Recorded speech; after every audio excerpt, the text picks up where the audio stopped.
In Chapter 12, we're going to explore lipids and cell membranes. So just an outline of what we're going to look at. We'll look at an overview of lipids, fatty acids, we'll define them, look at their structures. We'll talk about membrane lipids, and then we'll look at phospholipids and glycolipids. So first, we'll start with lipids and fatty acid overview. Now, biological membranes will serve as the boundaries of cells, and because of that, they're going to have very important functions in biological systems. They include molecules that help impart selective permeability to that membrane. They serve functions like energy storage and information transduction. So there are some common features of biological membranes that we need to consider, keeping in mind that the structure is what allows for these features. So some of these common features include the following. Membranes are sheet-like structures. They consist mainly of lipids and proteins, and we'll talk more about how those lipids and proteins come together. Membrane lipids are small molecules with hydrophilic and hydrophobic moieties. That's what allows us to create that lipid bilayer. Specific proteins will mediate distinctive functions of the membranes. In addition to this, membranes are also non-covalent assemblies, meaning that they're weak intermolecular interactions that are going to hold these things together, not covalent bonds. They're also asymmetric.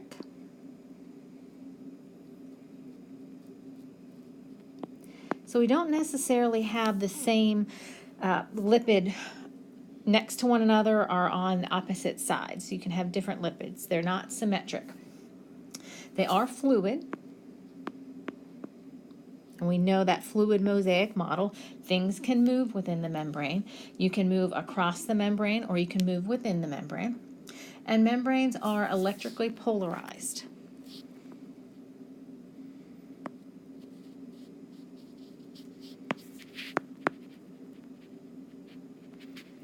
Meaning that there's a charge that's associated with the membrane. So as we move through, before we talk about all these properties, we need to first understand the molecules that are going to make up the overall membrane structure. And so these will be lipids. Lipids are organic compounds that are not readily soluble in water. They will be soluble in nonpolar organic solvents. Lipids are nonpolar molecules. Unlike other biological molecules, they are going to exhibit a great deal of structural diversity. So we've got some structural diversity here.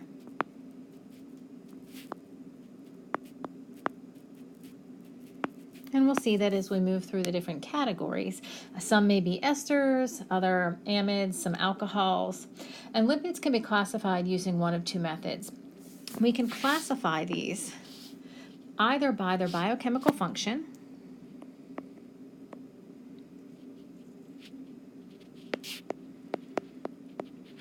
or by saponification.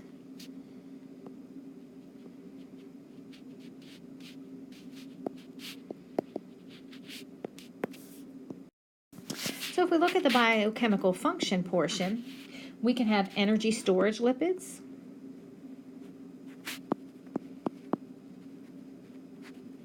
and these are going to be our triacylglycerols. We can have membrane lipids,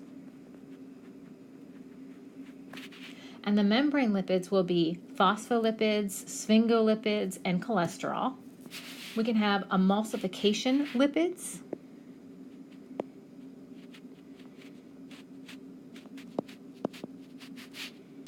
and the emulsification lipids will be bile acids.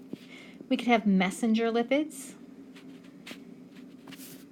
The messenger lipids will be our steroid hormones and eicosanoids. And we can have protective coating lipids.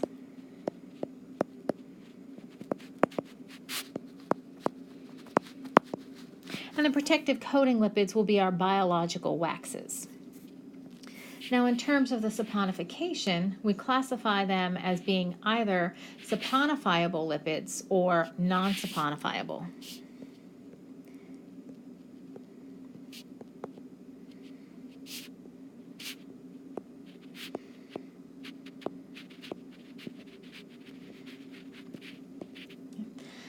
So saponification, these saponifiable lipids will include triacylglycerols, phospholipids, sphingoglycolipids, cholesterol, biological waxes. The non-saponifiable lipids will be bile acids, steroids, hormones, and eicosanoids. So, two different ways to classify lipids.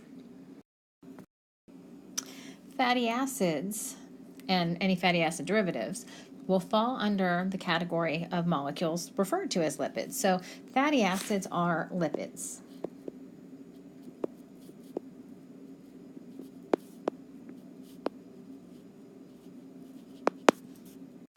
And these fatty acids are naturally occurring compounds.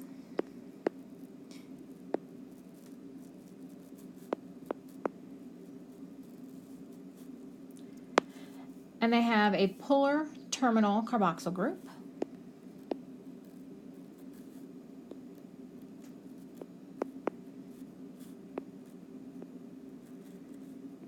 So polar head, and a nonpolar linear hydrocarbon chain.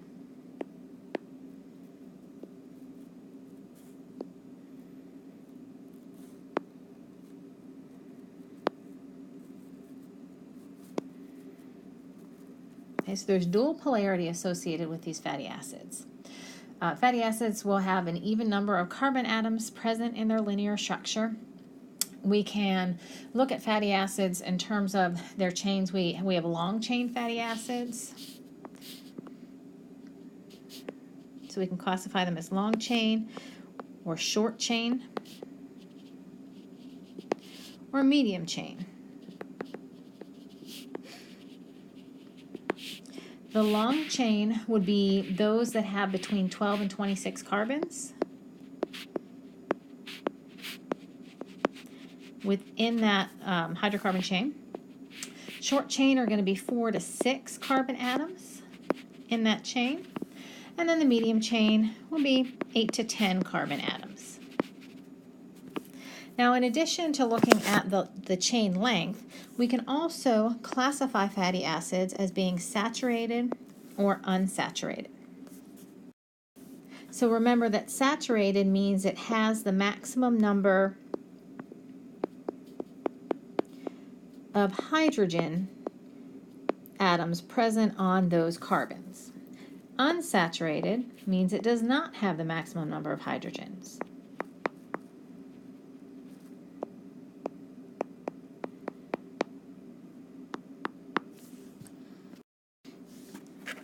So here we have two fatty acids, palmitate and oleate. So the first one that we're looking at here, you'll notice that there are no double bonds in the structure. This would be a saturated fatty acid. Because again, if you remember structures from organic, at every position we have hydrogen atoms coming off of here. And we would have the maximum allowed number of hydrogens for each carbon. Now the oleate is going to be our unsaturated. And we know that because of the presence of the double bond. That double bond is going to mean that it would have one fewer, a couple fewer hydrogen atoms in that structure. Now when we talk about the unsaturated,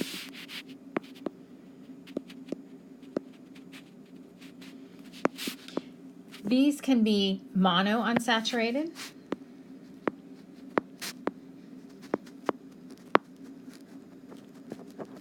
meaning they only have one double bond in the structure, or they can be polyunsaturated.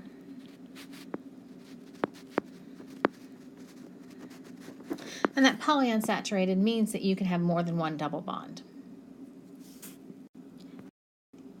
The unsaturated fatty acids can be further broken down. They can be referred to as omega-3 fatty acids or omega-6 fatty acids. The omega-3 fatty acids are unsaturated fatty acids where the endmost double bond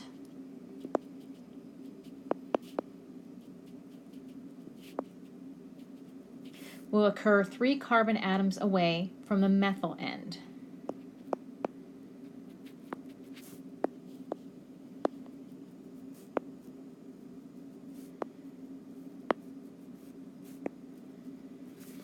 or that end that has the CH3. In the omega-6, that the endmost double bond will occur 6 carbon atoms from that methyl end.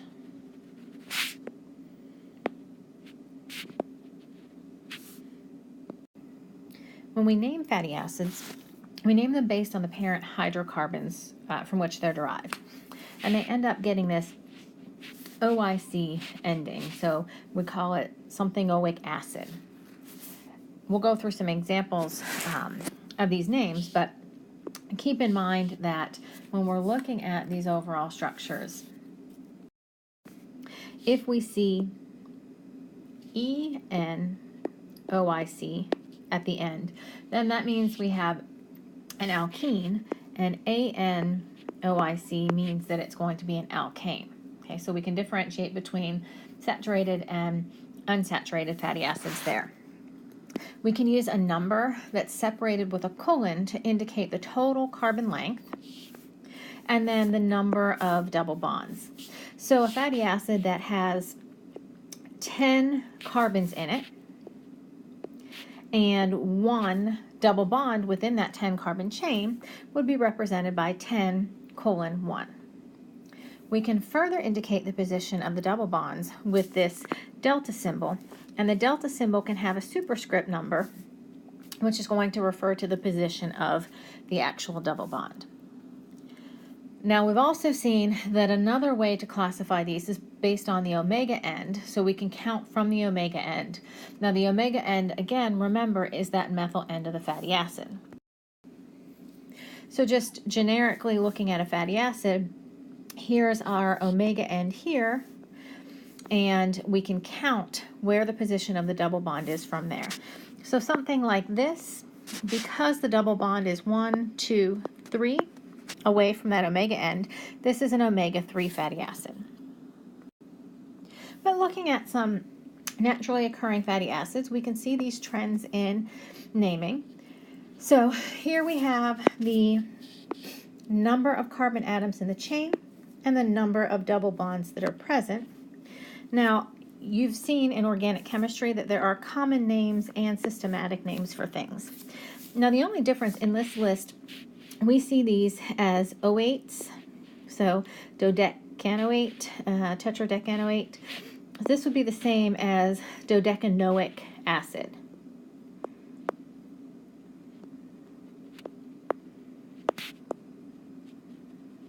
Okay, or tetradecanoic acid. Now, the other thing that we can do, again, we can use these to show, with colons, to show the number. So we can write this as 12,0 or 14,0. That would mean it has 12 carbons in the chain and 0 double bonds, or 14 and 0 double bonds. Or something like this down here, 24. There are 20 carbons in the chain and 4 double bonds in the structure. Now, we also said that you can use the delta symbol and then a superscript with a number. So what this means is this is a structure that has 16 carbons in the chain and 1 double bond, and that double bond is located at carbon 9. In general, when we're looking at naturally occurring fatty acids, usually we said that have an even number of carbons in their chain. 16 and 18 carbon chains are going to be the most common.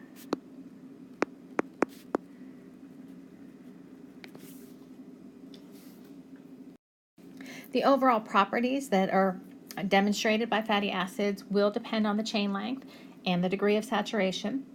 Unsaturated fatty acids will have lower melting points. The longer the carbon chain, that will result in higher melting points. Short chain length and degree of saturation will enhance fluidity of the fatty acids and their derivatives. So just things to keep in mind as we're going through and looking at structures. This figure is just to illustrate that double bonds in a polyunsaturated acid, fatty acid, so something that has more than one double bond in its structure, are separated by at least one methyl group. So you have to have at least one methyl group in between the double bonds, and we can see that here. Just as an aside, some fatty acids we need to survive can be synthesized by our bodies. There are other fatty acids that we're not able to synthesize, and these are going to be referred to as essential fatty acids. So essential fatty acids we have to take in, we can't make. So linoleic acid and linolenic acid are two of the most important essential fatty acids. The linoleic acid is an omega-6, and the linolenic acid is an omega-3 fatty acid. We need these for proper membrane structure. These fatty acids can also serve as starting materials for other fatty acids that are actually synthesized by the body. So if we have deficiency in either of these essential fatty acids, well, in any of the essential fatty acids, it can result in red skin, infections, dehydration, some liver abnormalities. So it's really a big deal if we end up deficient in these substances. So now that we've done an overview of fatty acids and lipids, let's look at membrane lipids specifically. Now, there are three common types of membrane lipids. We have phospholipids, glycolipids, and cholesterol, and we'll go through each of these. So phospholipids, this is a major class of membrane lipid. And there are actually four components to the phospholipid. So these phospholipids are going to have a fatty acid, and it can have one or more fatty acids on here. So here's our fatty acid. It also has a platform. So here's our platform molecule. In this case, it's glycerol, but it's not always going to be glycerol. You can have different substances there. It's just the platform molecule. We then have a phosphate and an alcohol. So the four groups are the fatty acids, one or more of those, the platform, in this case glycerol, the phosphate, and the alcohol. So the platform, again, here it's glycerol, and that's going to be the case when we have phosphoglycerides. Okay, so phosphoglycerides have glycerol as that substance. Now, the other substance that we can put in place of this glycerol is a sphingosine, and that's a more complex substance that's there.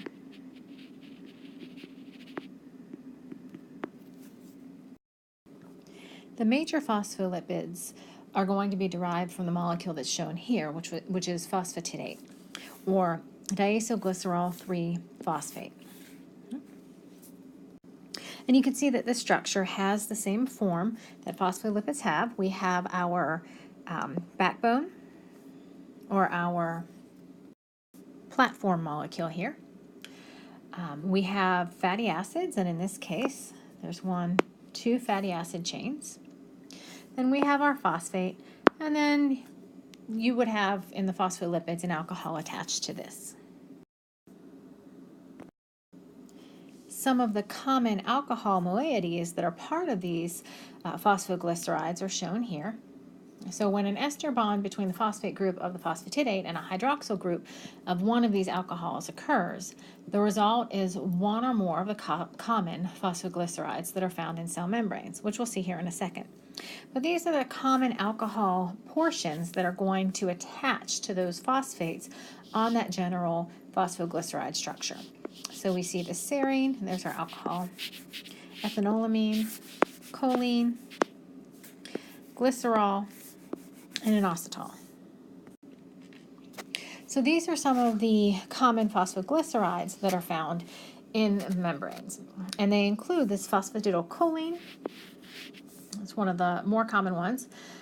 Phosphatidylethynolamine, phosphatidylserine, there's ethanolamine, serine, phosphatidylinositol, and then the diphosphatidyl down here. So these are just common structures. Basically, the alcohol group attached to the phosphate group is changing for each of these different substances, but the other portion is the same. So the platform molecule that we've looked at up until this point is the glycerol molecule, but a sphingosine can also be placed in here. So if the sphingosine is replacing the glycerol, we refer to that as a sphingomyelin. So it's another type of phospholipid found in membranes. Sphingosine is an amino alcohol, and it contains a long unsaturated hydrocarbon chain. So we can see the structure here, and there's the long hydrocarbon chain and the amino alcohol. And when they come together, so there's our platform, the sphingosine.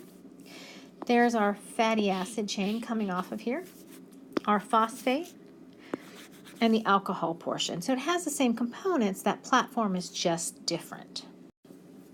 Now the second major type of or class of membrane lipids that we study are the glycolipids. Okay, so this is another class of lipids that we're going to look at. Glycolipids are sugar-containing lipids. So there are sugars as part of their structure. They include carbohydrate moieties. In animals, the glycolipids are derived from sphingosine. Okay.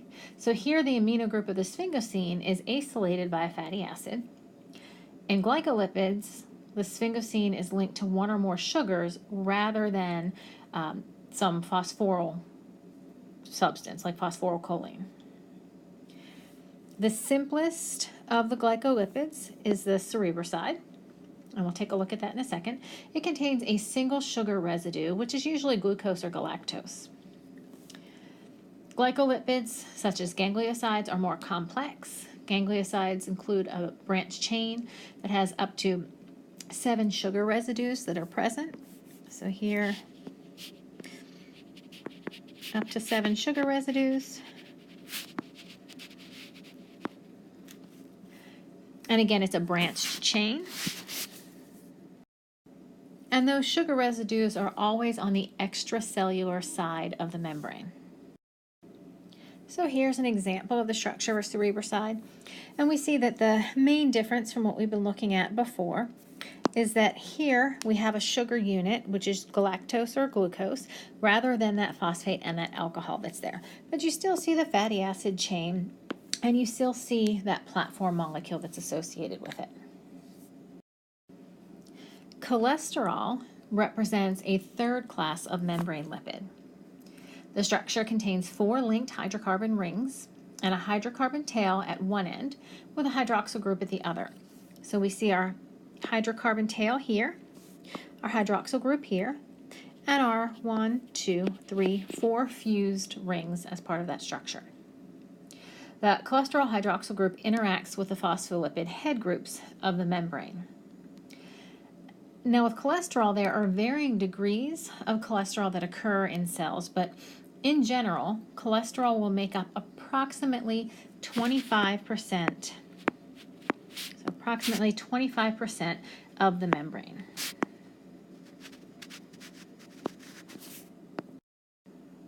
Now this is kind of an aside, but it's relevant. We can look at structures of archaeal membranes. Now, these are slightly different in terms of their structure, and that's because of the extreme conditions in which these membranes are going to exist. So these archaeal membranes are going to exist. So the 3 main differences that we see. First, nonpolar chains are joined to glycerol using an ether linkage instead of an ester linkage. Okay, so an ether linkage instead of the ester linkage. That's because ether linkage is more resistant to hydrolysis. The second difference is going to be that alkyl chains are branched instead of linear. So we have branched alkyl chains instead of linear chains. And we can see various degrees of branching coming off the chain structure. And then the stereochemistry of the central glycerol, so this is our glycerol molecule, is going to be inverted. So all of these things together make these types of substances more resistant to some of the extreme conditions where they're found. So now that we've looked at the details of the structure, let's just generally look at the membrane lipids. And we know that membrane lipids are amphipathic molecules. And this means that they have dual polarity. These have a polar head group and a non-polar tail. And the shorthand notation is to just show this would be the polar head group and the non-polar tail here. But all of the structures that we've looked at, these phosphoglycerides, sphingomyelin, and archaeal, structures all have the same general basic structure to them. Polar head groups and then non-polar tails will just differ in the specifics of what they are. Now, because of that dual polarity or that amphipathic nature of these substances can self-assemble. We can form micelles, bimolecular sheets, and lipid vessels. So this is just showing general micelle, which we've seen in other courses. General chemistry, we talked briefly about micelles, where it organizes so that the polar head groups are on the outside, and then the non-polar tails are going to be on the inside. So this is just looking at general amphipathic structures, lipid type structures. Now with phospholipids have that double tail on it, has two fatty acid chains associated with it. And so generally those substances are going to be too large to form micelles, and instead they'll form the lipid bilayers. So here we have a lipid bilayer. You can see that these are assembled to form two lipid sheets. The hydrophobic or the non-polar portions are going to be on the inside, and we see that here. And then the polar portions are going to organize themselves on the outside here. So hydrophobic on the inside, hydrophilic on the outside. And these structures are favored structures for most phospholipids and glycolipids. They form spontaneously. They're driven by hydrophobic interactions. It's van der Waals forces between the tails that are going to favor close packing of these structures. They form a cooperative structure with one another. And because of these hydrophobic interactions that occur, we actually have three biological consequences. The first is that the bilayers are extensive. The second is that these bilayers tend to close on themselves.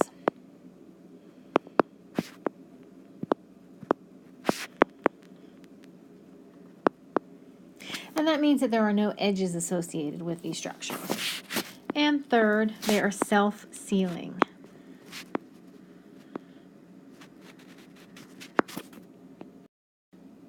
Another structure that can form are these liposomes. A liposome is a lipid vessel.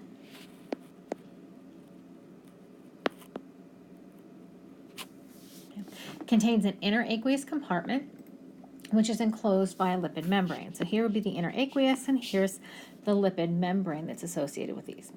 Protein liposome complexes can be used to investigate protein function. The way that we form these, they can be formed by sonicating a mixture of phospholipids in an aqueous solution. And liposomes are oftentimes utilized for drug delivery because you can have a drug that's water soluble that's placed in here, and then it can be transported within this overall vessel structure. So switching gears a little bit, let's talk about the role of proteins in the membrane process. Proteins are going to carry out most of the membrane processes.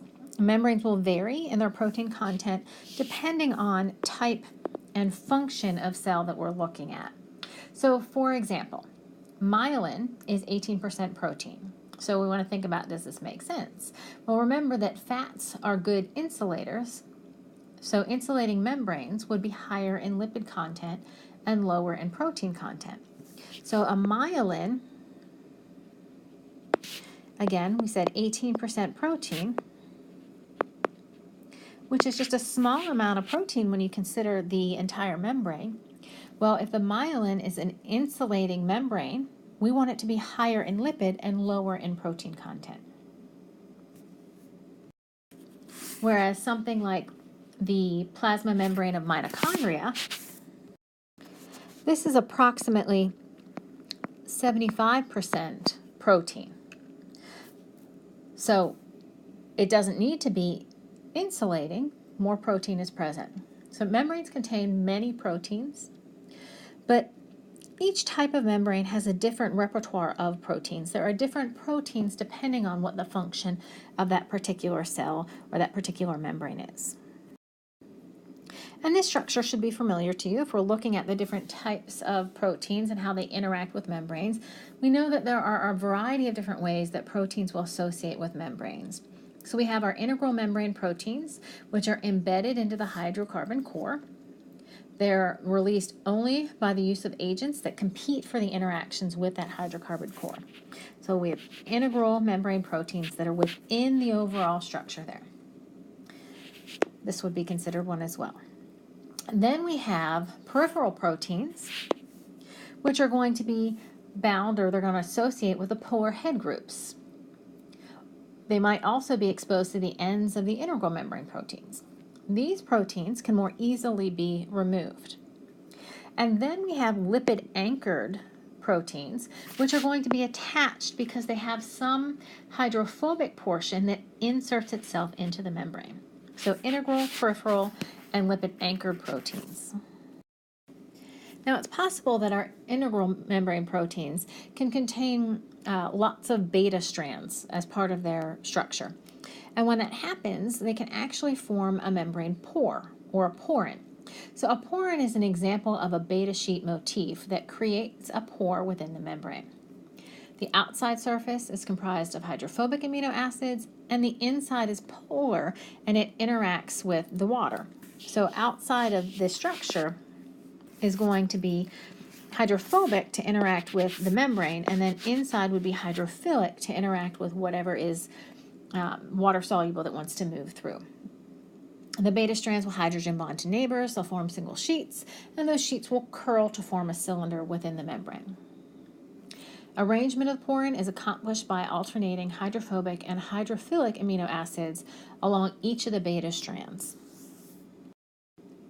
We said that we also have membrane anchors, or lipid-anchored substances. So some proteins we know associate with membranes through covalently attached hydrophobic groups.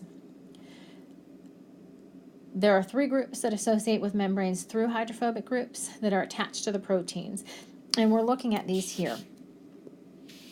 So this S-palmitoylcytosine, the C-terminal S-farnesylcytosine methyl ester, and then the glycosyl phosphatidylinositol anchor. Struggling with the naming of these.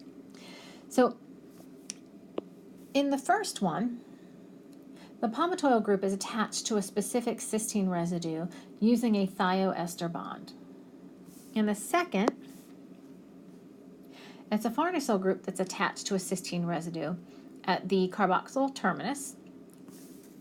And then this last structure here, the glycolipid structure, is attached to the carboxyl terminus. So these are just different substances that will be attached to the proteins that are going to help. They have this hydrophobic portion, which is going to insert itself down into the membrane so that it can be anchored to that membrane. Now, how do we figure out what portions are going to be in the membrane, what portions of a protein are going to span the membrane, how things are interacting with the membrane? Well, that's done through the development of hydropathy plot. So, hydropathy plot. So you basically isolate a sequence of amino acid residues, that becomes your window. You do some calculations on that, and then you can plot this data. And so when you plot the data, if you observe a peak that's at 84 kilojoules per millimolar or larger, it indicates that a segment could be a membrane-spanning helix. So this right here is 84 or higher, so that means that this portion could potentially be within the membrane or spanning the membrane. These types of plots are really only effective at identifying possible membrane spanning alpha helices, not all membrane spanning motifs that occur. So we said that membranes are fluid structures. So here we're going to talk a little bit about the fluidity and how we know that membranes are fluid structures. One method that we can use is a technique called FRAP. This is a technique that's used to measure lateral mobility of the membrane components. And FRAP itself stands for fluorescence recovery after photobleaching. So the way this technique works is you have a molecule or a surface component that's labeled with a fluorescent chromophore. So something that is going to absorb some light here, this fluorescent chromophore. It's viewed using a fluorescence microscope and illuminating with a bright light, and that induces photobleaching. And photobleaching is where you start off bright and then you start to see the color in a particular region fading. So here we have it labeled and you have photobleaching that's occurring. So the movement can be monitored by measuring the intensity of signal from that particular chromophore. If the component is mobile, the photobleached molecule will leave and the brighter molecules will enter into the illuminated region. So if it's a mobile substance here, then you're going to see over time that that spot is going to recover some of that intensity of light. Brighter molecules will move in.